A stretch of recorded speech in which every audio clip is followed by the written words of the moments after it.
श्रीमद् भागवतम स्कंद 2 अध्याय 2 श्लोक संख्या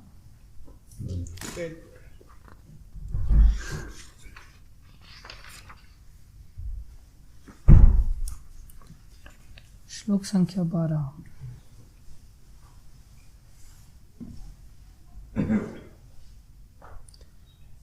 आदीन लीला हसित ईक्षण उल्लसत्, आदीन लीला हसित ईक्षण उल्लसत्, भ्रूभंग संसूचित भूर्यनुग्रहम्।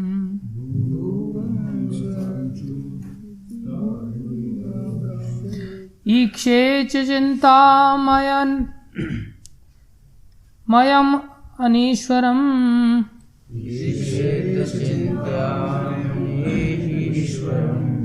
यावन्मनोधारणयावतिष्ठते।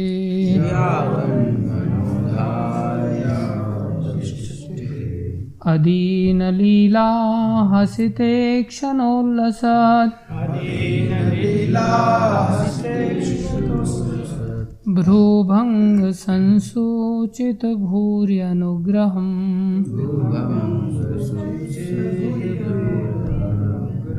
ईक्षेत चिन्तामयमेनमीश्वरम्,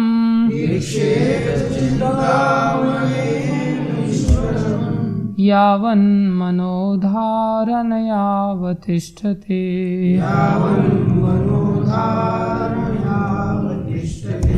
अदीनलीला हसिते क्षणोल्लसत्, भ्रूभंग संसूचित भूर्यनुग्रहम्। ईक्षेत चिन्तामयमेनमीश्वरम्,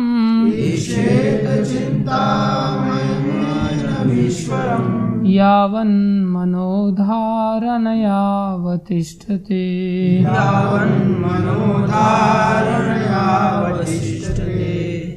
शब्दार्थ अदीन अत्यंत उदार, दैन्य रहित, लीला लीलाएं, हसित हास, ईक्षण चितवन से, उल्लसत चमकता, भ्रूभंग भौहों का बांकपन, संसूचित सूचित, भूरी विशाल, अनुग्रहम वर कृपा, ईक्षेत एकाग्र करे, चिंतामयम दिव्य, एनम इस विशेष, ईश्वरम परमेश्वर को, यावत जब तक, मनः मन, धारणया ध्यान से, अवतिष्ठते स्थिर किया जा सकता है।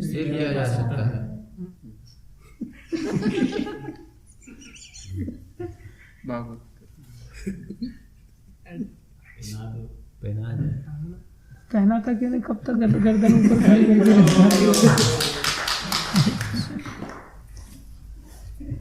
कब से गर्दन करके बैठा हूँ मैं कि अभी पहनाएगा अभी पहनाएगा।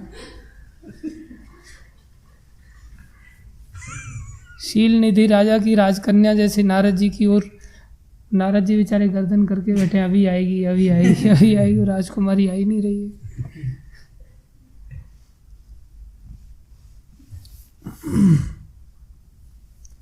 अनुवाद भगवान की भव्य लीलाएं तथा उनके हास्यमय मुख की उल्लासमयी चितवन उनके व्यापक वरदानों के संकेत हैं।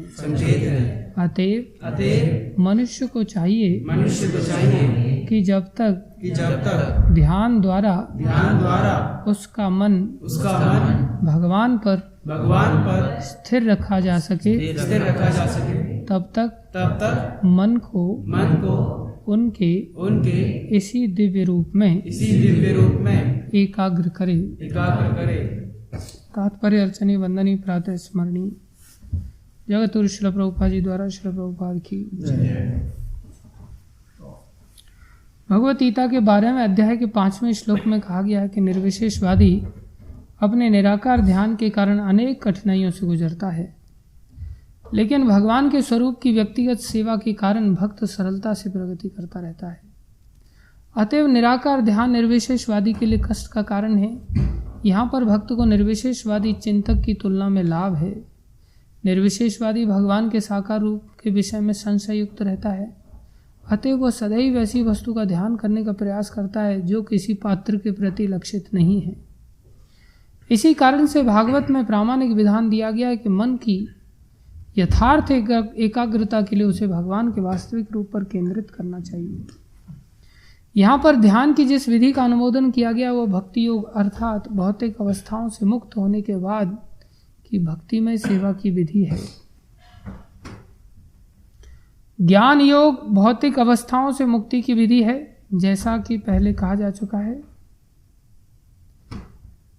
भौतिक अस्तित्व की अवस्थाओं से मुक्त हो लेने के बाद अर्थात निवृत्त होने पर या जब कोई समस्त भौतिक आवश्यकताओं से मुक्त हो जाता है तब वो भक्ति योग विधि को संपन्न करने के लिए योग्य पात्र बन जाता है।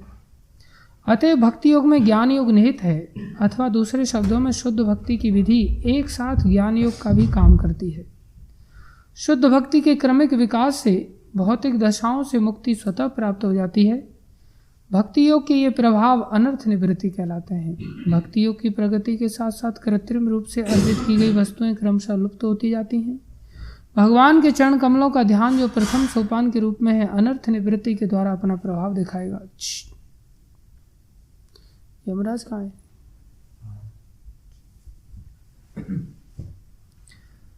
अपना प्रभाव दिखाएगा। अनर्थ का सबसे स्थूल प्रकार जो बद्ध जीव को भौतिक जगत में बांधता है वो काम वासना है।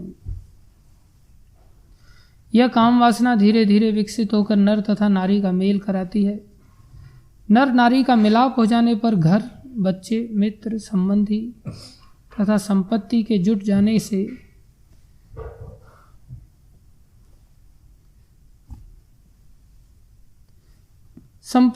जाने से काम वासना और अधिक बढ़ती है। जब इन सब की प्राप्ति हो जाती है तो बद्ध जीव इन सारे बंधनों से अभिभूत हो उठता है और मिथ्या अहंकार का भाव या मैं और मेरा का भाव प्रधान बन जाता है और काम वासना विविध राजनैतिक, सामाजिक, परोपकारी तथा अन्य अवांछित कार्यकलापों में विस्तारित हो जाती है। देखो काम वासना किसमें विस्तारित हो जाती है? विविध राजनीतिक, सामाजिक और परोपकारी। परोपकार भी काम वासना के अंतर्गत आ जाता है तथा अन्य अवांछित कार्यकलापों में विस्तारित हो जाती है। बहुत विस्तार से प्रभुपाद जी ने तात्पर्य दिया है। और समुद्री लहरों पर तैरता फैन हो जो कभी तो स्पष्ट दिखता है किंतु दूसरे ही क्षण उसे उसी तरह लुप्त हो जाता है जिस प्रकार आकाश से बादल लुप्त हो जाते हैं।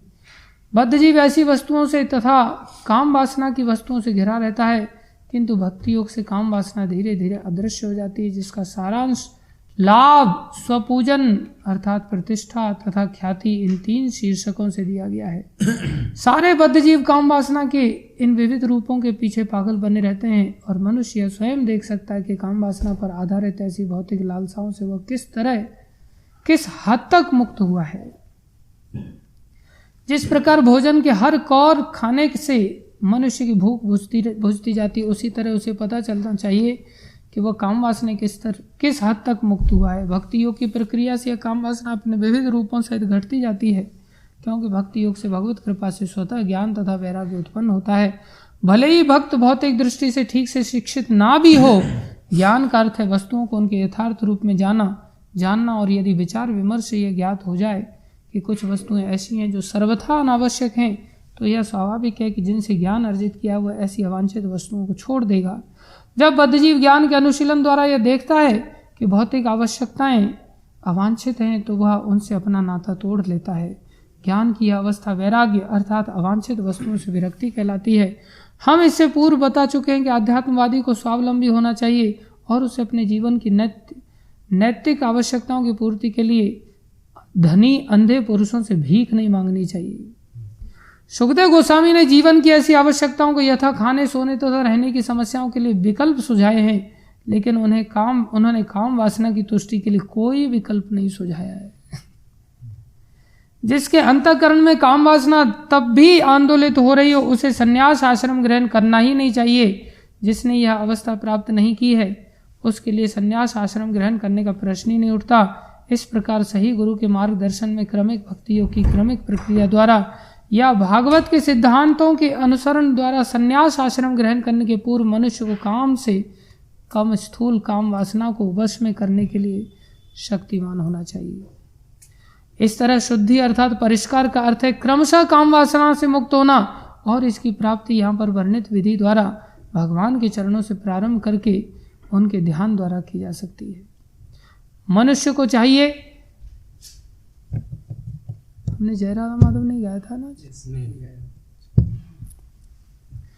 मनुष्य को चाहिए कि वह पहले स्वयं यह देख ले कि काम वासना से वह कितना मुक्त हुआ है, तभी ऊपर उठने अर्थात भगवान के ऊपरी अंगों पर ध्यान करने का प्रयत्न करे। श्रीमद् भागवत का 10वां स्कंद भगवान का मुस्कुराता मुखमंडल है।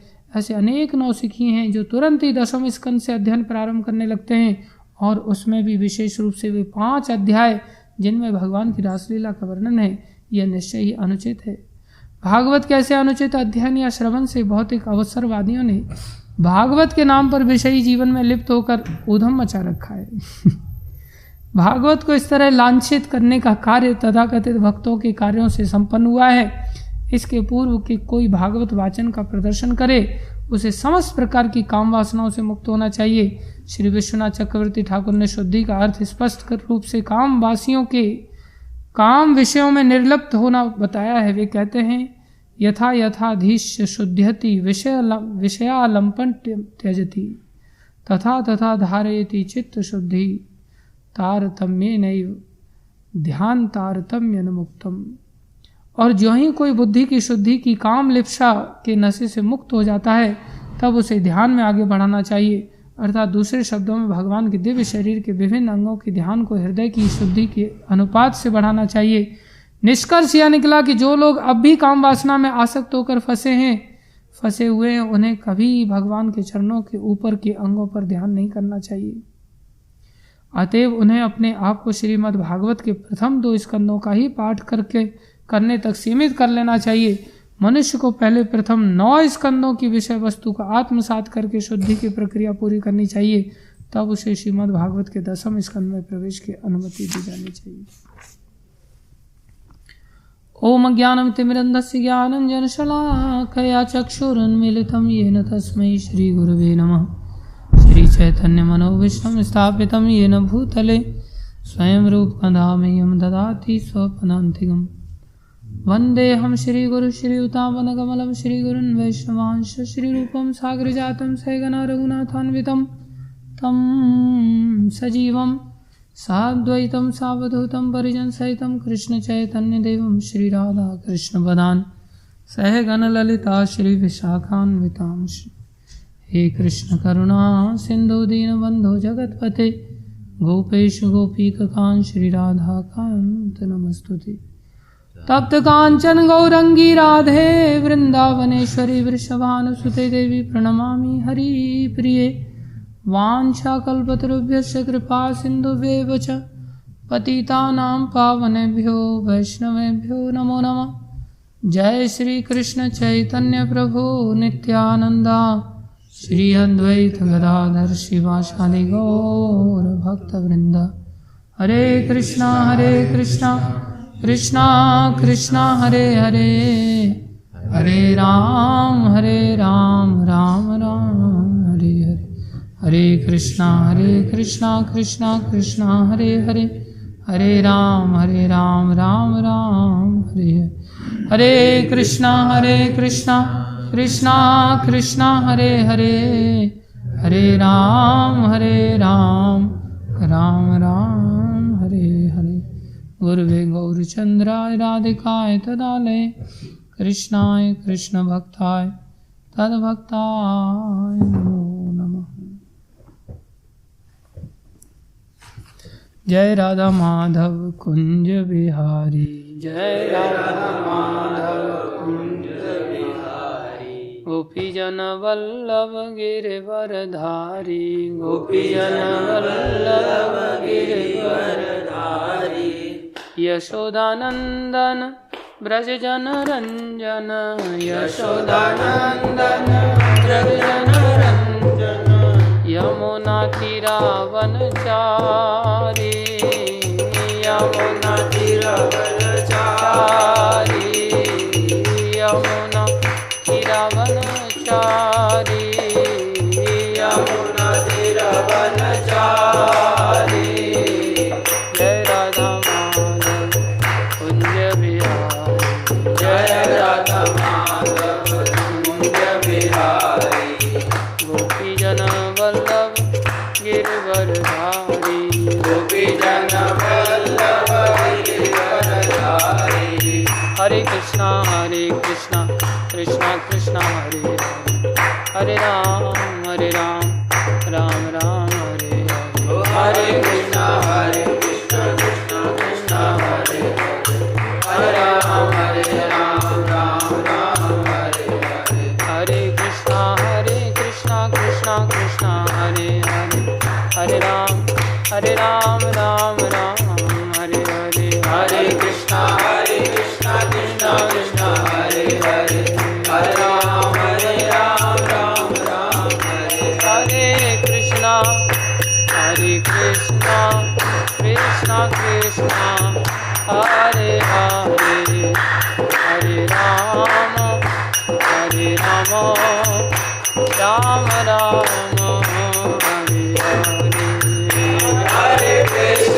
हरे हरे। हरे कृष्णा कृष्णा कृष्णा हरे हरे,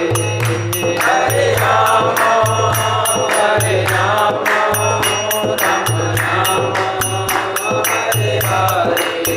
निताई गौर हरि बोल, हरि बोल, हरि बोल, हरि बोल। निताई गौर हरि बोल, हरि बोल, हरि बोल, हरि बोल। जय जय प्रभुपाद, प्रभुपाद, प्रभुपाद, प्रभुपाद। जय जय प्रभुपाद, प्रभुपाद, प्रभुपाद, प्रभुपाद। जय जय गुरुदेव, गुरुदेव, गुरुदेव, गुरुदेव। जय जय गुरुदेव, गुरुदेव, गुरुदेव, गुरुदेव।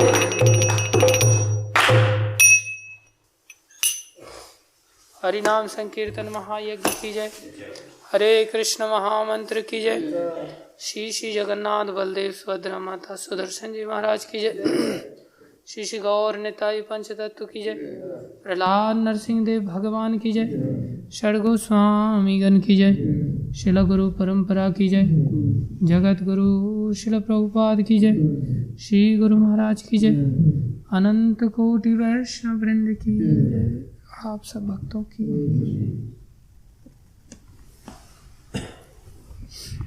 हरे कृष्णा। सभी भक्तों का हार्दिक अभिनंदन है, स्वागत है। ओम नमो भगवते वासुदेवाय, ओम नमो भगवते वासुदेवाय, ओम नमो भगवते वासुदेवाय, ओम नमो भगवते वासुदेवाय, ओम नमो भगवते वासुदेवाय, ओम नमो भगवते वासुदेवाय। नारायणं नमस्कृत्यं नारायणं नमस्कृत्यं नरं चैव नरोत्तमं नरं चैव नरोत्तमं देवीं सरस्वतीं व्यासं देवीं सरस्वतीं व्यासं ततो जयमुद्धीरये। ततो जयमुदीरये। नष्टप्रायेषु स्वभद्रेषु नष्टप्रायेषु भद्रेषु नित्यं भागवत सेवया नित्यं भागवत सेवया भगवति उत्तम श्लोके भगवती उत्तम श्लोके भक्तिर्भवति नैष्ठिकी। भक्तिर्भवति नैष्ठिकी। हरे कृष्णा। हरे कृष्ण। सभी भक्तों का हार्दिक अभिनंदन है, स्वागत है। गुरु वैष्णव की दया से जो कुछ कहें कृपा करके ध्यान से सुनिए।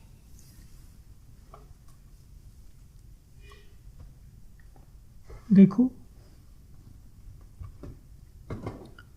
कोई व्यक्ति किसी बोतल से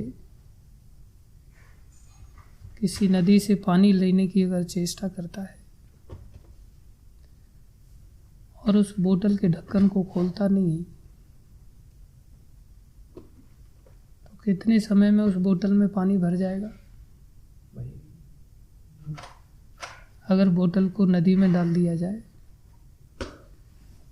तो कितने दिन में पानी भर जाएगा उसमें? कितने महीने में भर जाएगा? कितने साल में भर जाएगा? कभी नहीं भर सकता।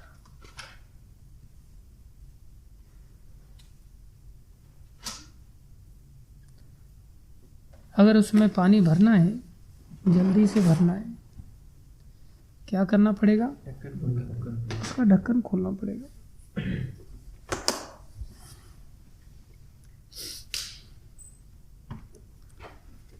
इसी तरह हमारे जीवन में अगर हमें भक्ति को लाना है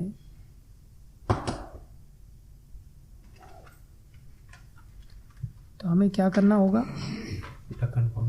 ढक्कन खोलना।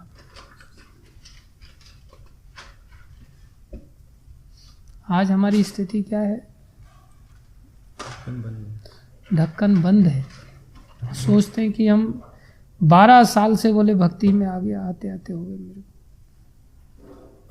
12 साल, तो क्या 50 साल भी हो जाएंगे तो भी ढक्कन बंद है तो कुछ नहीं मिलने वाला।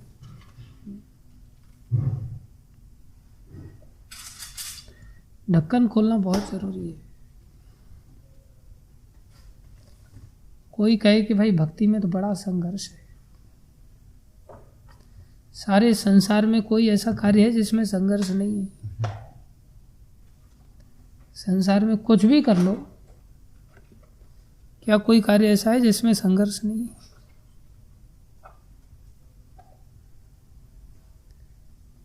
हर चीज में संघर्ष है, हर चीज में संघर्ष। पिज्जा खाने में शाम को संघर्ष नहीं है, लेकिन सुबह तो संघर्ष है ही ना। संघर्ष तो है, सर्वत्र संघर्ष है। कोई ऐसा जीवन शैली नहीं संसार के अंदर जहां संघर्ष ना हो। प्रकृति स्थानी कर्षति,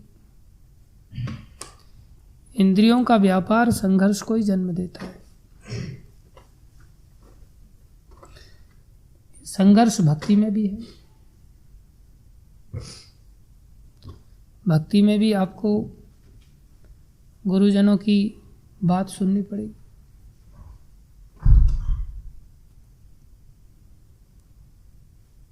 और जब गुरुजनों की बात आप सुनने के लिए हम जब चेष्टा करेंगे तो वहां भी संघर्ष आएगा।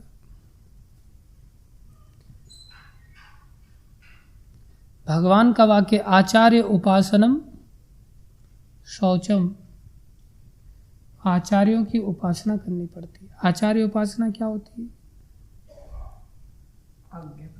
आचार्यों की बात को सुनना, आज्ञा का पालन। और आपको पता, हमारे समस्त आचार्यों ने सबसे पहली आज्ञा दिया है कि हमें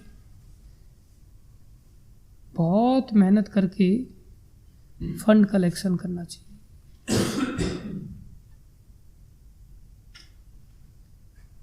लोगों के कर्म के फल का त्याग, निष्काम कर्म तभी तो होगा लोगों से जब उनके पास पैसा नहीं बचेगा। इसलिए सबसे पहली आज्ञा सबके लिए है, वो है फंड कलेक्शन। हरिनाम करना सबसे पहले तो जप ही करते हैं ना, फंड कलेक्शन।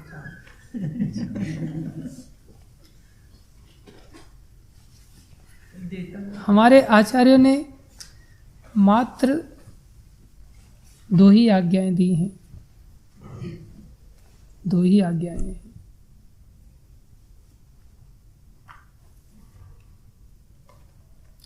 एक तो है कथा का श्रवण करना।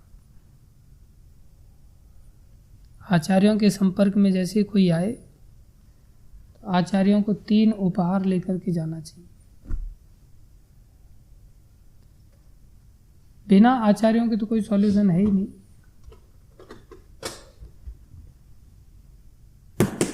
गुरुजी के पास अगर हम गए, तत्विधि प्रणिपातेन परिप्रश्नेन सेवया उपदक्षन्ते ते ज्ञानम ज्ञानेन तत्व दर्शन। तत्व का दर्शन ऐसे ही नहीं होगा। तत्व के दर्शन के लिए गुरु पद आश्रय आवश्यक है ही। भक्ति मार्ग की सीढ़ी यहां से आरंभ होती है। आदौ श्रद्धा तथा साधु संगो। साधु संग मतलब गुरु पद आश्रय। गुरु जी से आपको दीक्षा लेनी पड़ेगी और इसकी समझ हमें बिल्कुल क्रिस्टल क्लियर होनी चाहिए। भक्ति की शुरुआत यहाँ से होती है और ये ध्यान होना चाहिए कि बिना दीक्षा के भी शिष्य दीक्षित हो जाता है और दीक्षा के पश्चात भी शिष्य दीक्षित नहीं माना जाता। ये विचित्र बात है।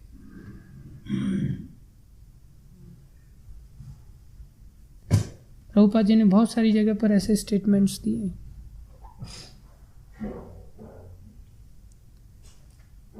आवश्यक गुरुपद आश्रय है,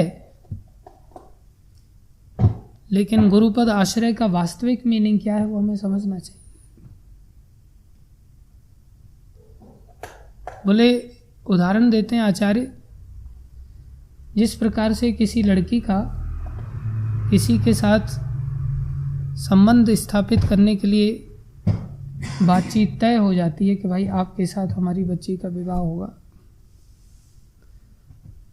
जैसे पूर्व में छोटी उम्र में विवाह फिक्स कर दिया जाता था, उससे मेंटली वो कन्या अपने आप में अपनी चेतना को उसके प्रति प्रेम के रूप में विकसित कर लेती थी और वो मन ही मन इस बात को धारण कर लेती थी, ये मेरे पति हैं। मन में पूर्ण रूपेण उसके मन में विश्वास बैठ जाता था, ये मेरे पति हैं। उसके पश्चात फिर सामाजिक कार्य बचते थे मात्र। विवाह तो एक प्रकार से हो गया, अब विवाह को करने के लिए उसको अलग से कुछ करने की जरूरत नहीं है, क्योंकि उसने आंतरिक रूप से हृदय में स्वीकार कर लिया, हृदय में स्वीकार कर लिया। अब विवाह मात्र सामाजिक कार्य बचा है,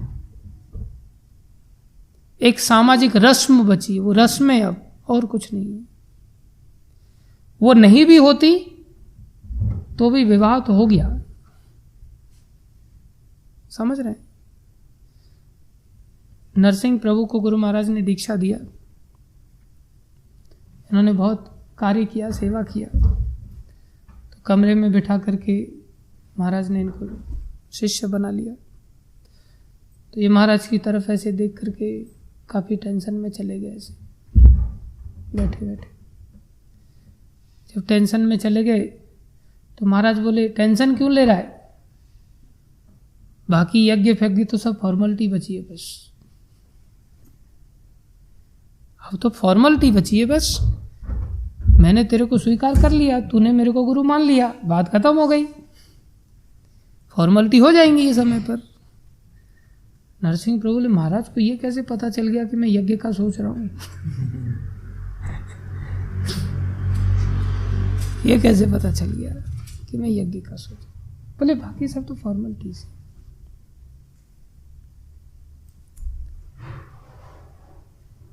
इंटरनली हमने वास्तव में गुरु को माना। क्या माना? गुरु माना। कैसे माना? बोले तत्विधि प्रणिपातेन। सबसे पहला भेंट प्रणिपात का, विनम्रता का। हम सोच रहे हैं गुरु जी इस लोग ठीक से बोल नहीं पा रहे, इनसे अच्छा तो मेरे को याद है। क्या हमारे अंदर प्रणिपात है? गुरु जी बार बार यही आज्ञा क्यों दे रहे? इस कार्य को तो ऐसे कर सकते हैं बढ़िया तरह से, और गुरु जी ऐसे ही एक ही आज्ञा दे रहे हैं, बस नाम जप किया तूने, नाम जप किया, नाम से होगा क्या? इससे अच्छा तो इस कार्य को करने के लिए इस तरह से एकड़म तिकड़म लगा करके करना चाहिए। गुरु जी को इतना समझदारी नहीं है, इतनी जानकारी नहीं, हम ज्यादा जानते हैं। क्या ये प्रणिपात है? प्रणिपात नहीं। मैं कृष्ण में मानता हूं, कृष्ण क्या कह रहे हैं? गुरु पुरु नहीं धारण करना चाहते, गुरु जी नहीं चाहते। और कृष्ण क्या कह रहे हैं? कृष्ण में मानते हो और कृष्ण कह रहे हैं तत्विधि प्रणिपातेन। तो कृष्ण में मान रहे हो क्या? फिर कृष्ण को मान रहे हो तो कृष्ण की बात को भी तो मानो ना। कृष्ण कह रहे हैं गुरु के पास जाओ, और गुरु के पास कैसे जाओ? बोले प्रणिपात हो करके जाओ, अपने आप को फिर बुद्धू मान करके जाओ। जैसे रूप गोस्वामी जाकर के महाप्रभु को कहते हैं, महाप्रभु मैं नहीं जानता कि मेरा हित क्या और अहित क्या है। रूप गोस्वामी कह रहे हैं, जो भक्ति के पिता हैं, मेरा हित किस में अहित किस में मुझे नहीं पता, लेकिन गांव के संसारी लोग मुझे बहुत बड़ा पंडित मानते हैं। हम सबके साथ ऐसा होता है कि नहीं? सबके सब जब हमें पंडित मानते हैं तो हम भी अपने आप को पंडित ही मानते हैं, विद्वान मानते हैं, सोचते हैं गुरु के पास जाने की क्या जरूरत है, गुरु जी से इंस्ट्रक्शंस लेने की क्या जरूरत है? तो क्या फिर वो दीक्षा मानी जाएगी? नहीं। तत्विधि प्रणिपात नहीं है और सेवा नहीं है। परिप्रश्नेन, साधारण संसार के प्रश्न नहीं। ये नहीं गुरुजी हमारे बेटा का नौकरी नहीं लग रहा है, लगवा दो जरा। और गुरुजी के मैं ही नौकरी छोड़ के आया हूं यहाँ, तुम्हारी नौकरी लगवाऊंगा क्या मैं? बहुत सारे लोग ब्रह्मचारियों के पास इसकी नौकरी की व्यवस्था करवा दो ना, इसका ऐसा करवा दो ना, इसका वैसा। अरे ये प्रश्न करने के लिए आए हो क्या गुरुजी के पास या साधु संतों के पास? तुम्हें सेंस ही नहीं है कि किस लिए जाना होता है। तुम तो अभी सेंस लेस हो बेचारे। तो हमारे जीवन में ये प्रश्न ही नहीं, मेरा उद्धार, मेरा हित किस में है, मुझे सेंस ही नहीं है। हित को जानने के लिए मैंने गुरु पद आश्रय लिया, प्रामाणिक गुरु का आश्रय लिया। और आश्रय लिया तो कैसा लिया? बोले हृदय से लिया मैंने आश्रय। हृदय से लेने का अर्थ क्या है? बोले फॉर्मलिटी ना भी हो, गुरुजी प्रसन्न है, संबंध जुड़ गया आपस में, वास्तविक संबंध जुड़ गया, तो फॉर्मलिटी नहीं भी है तो भी हम लाभ ले जाएंगे। और दीक्षा हो गई विधिवत, और हम गाने भी लग गए सब चीजें। गुरुमुख पद्म वाक्य, बहुत सुंदर गा रहे हैं, सिर्फ गा ही रहे हैं, चित्त में एक भी इंस्ट्रक्शन बैठा नहीं। पद्म वाक्य सिर्फ ऊपर ऊपर से है। बोले दीक्षित होने के पश्चात भी, विधिवत दीक्षित होने के पश्चात भी, बोले वो दीक्षित नहीं है।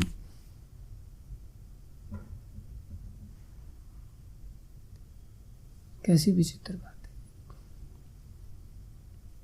कारण वो पद्म वाक्य मान कहां रहा है? शुरुआत तो वहीं से, उपदक्षन्ते ते ज्ञानम ज्ञानिना तत्व दर्शना। एक व्यक्ति कहता है, और दूसरी ओर गीता में भगवान प्रभुपाद जी के माध्यम से हमें सिखा रहे हैं, बोले शिष्य कई बार असमर्थ भी हो जाए विधि विधानों का पालन करने में, लेकिन गुरुजी की सेवा कर लेता है ना, तो गुरुजी के आशीर्वाद से बोले उसका उद्धार हो जाता है। आशीर्वाद की इतनी शक्ति होती है। एक ओर से तो ऐसा लग रहा है कि आशीर्वाद से सब काम हो जाएगा, चाहे विधि विधानों का पालन नहीं भी कर रहा है, और एक जगह ऐसा भी कहते हैं कि नहीं आपको करना पड़ेगा भाई। आपको केवल ऐसा नहीं कि टच कर दिया, आपका सर पे हाथ टच कर दिया और आशीर्वाद प्राप्त हो गया, ये आशीर्वाद की पद्धति नहीं है। ये आशीर्वाद की पद्धति नहीं कि आपको टच कर दिया और हो गई। आपको जो बोला जा रहा है वो करना पड़ेगा, तब आशीर्वाद स्वयं प्राप्त हो जाएगा। आशीर्वाद क्या है? भागवतम आशीर्वाद ही तो है। विग्रह क्या है? आशीर्वाद ही तो है। आराधना क्या है? आशीर्वाद ही तो है। भगवान का नाम क्या है? आशीर्वाद ही तो है। हम इसे कर नहीं रहे, हाथ टच कर दो बस, हो गया आशीर्वाद। एक और करें, केवल टच करने से भी आशीर्वाद प्राप्त हो जा रहा। एक और करेंगे, ये कोई जादुई छड़ी नहीं है कि किसी के ऊपर बस मंत्र फूंक दिया और उद्धार हो गया, ऐसा नहीं होता। ये साइंस है। ये दोनों चीजें कैसी विचित्र है ना। बोले गुरुजी का सबसे पहला इंस्ट्रक्शन है कि भैया 16 माला जप किया क्या? 16 माला जप हुआ क्या? हम प्राय अपने आप में जब भक्ति करते हुए नियम बनाते हैं, खुद से नियम लेते हैं, 2-4 दिन बाद तोड़ भी देते हैं। क्योंकि किससे लिया गया है? खुद से लिया, मेरा ही बनाया गया नियम है ना, तोड़ लेता हूं, क्या दिक्कत है? गुरुजी से जब नियम मिलता है, आज्ञा पालन करना पड़ेगा। गुरुजी ने आज्ञा दिया है, पालन करना पड़ेगा। उसे तोड़ना इतना सहज नहीं होता। लेकिन जो तोड़ के बैठा है और सोच रहा है मैं दीक्षित हूं, और दीक्षा का रिकमेंडेशन जब ऐसे व्यक्ति से नहीं मिल रहा है जो विधि विधानों को देख रहा है कि हाँ सामने वाले की योग्यता है ही नहीं, तो ऐसे व्यक्ति से रिकमेंडेशन लेना चाहता है जो पूछने के लिए तैयार नहीं कि तुम्हारे अंदर ये क्वालिफिकेशंस हैं भी या नहीं। उल्लू बनाना चाहता है, आध्यात्मिक मार्ग में उल्लू बनाना चले। कैसी वृत्ति! दीक्षा होने के पश्चात भी कोई दीक्षा का मीनिंग नहीं निकलता। किसको ठगने जा रहे हैं हम? किसको गुमराह करने के लिए? केवल सर्टिफिकेट, सारी लीगल फॉर्मेलिटी हो जाए और हृदय से पति स्वीकार नहीं किया जा रहा है, 4 दिन बाद भाग जाएगी वो। क्या पति उसका भरण पोषण करेगा?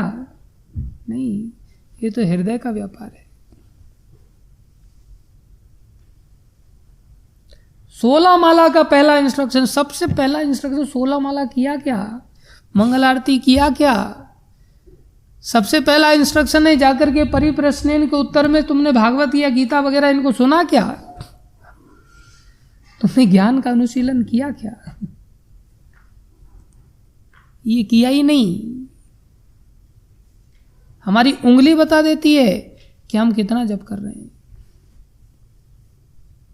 बीड बैग में उंगली डाल दिया और हम जप करने बैठे, हम दूसरों को क्या गुमराह करेंगे? जप करने से अगर हम जाग के जप कर रहे हैं ना तो उंगली खड़ी रहेगी, उंगली खड़ी रहेगी। और जैसे ही समाधि लगने लग जाएगी एकदम से उंगली पूरी, सबसे पहले उंगली नीचे हो जाएगी। किसी की गर्दन भी देखने की जरूरत नहीं है। बहुत सारे लोग इतने स्मार्ट होते हैं ना, पूरा चद्दर ढक लेते पूरा ऐसे, कोई देख ही नहीं पाए कि आंखें बंद है खुली है क्या है। हाँ। उसकी बीड बैग की उंगली देख लो, उंगली टच हो गई बीड बैग को, मतलब गायब, नाम जप हो नहीं रहा है, कथा सुनी नहीं जा रही है। फिर किधर जाएंगे? बोले काम घेर लेगा चारों तरफ से। भक्ति इतनी सशक्त है कि भक्ति की सीधी क्रियाएं भी कर लो ना, एकदम से सब अनर्थों से मुक्त करने वाली, सब अनर्थों से मुक्त करने। सबसे पहला लक्षण ही इसका है क्लेश अग्नि। क्लेश माने अनर्थ, समस्त क्लेशों से तुरंत राहत देने वाले। लेकिन हम अपने तौर तरीके से सिर्फ गाना जान लिया है, गुरु मुख पद्म वाक्य, चित्त ते करिया ऐक्य, और चित्त में एक एक हो नहीं रहा है क्यों? ढक्कन बंद है।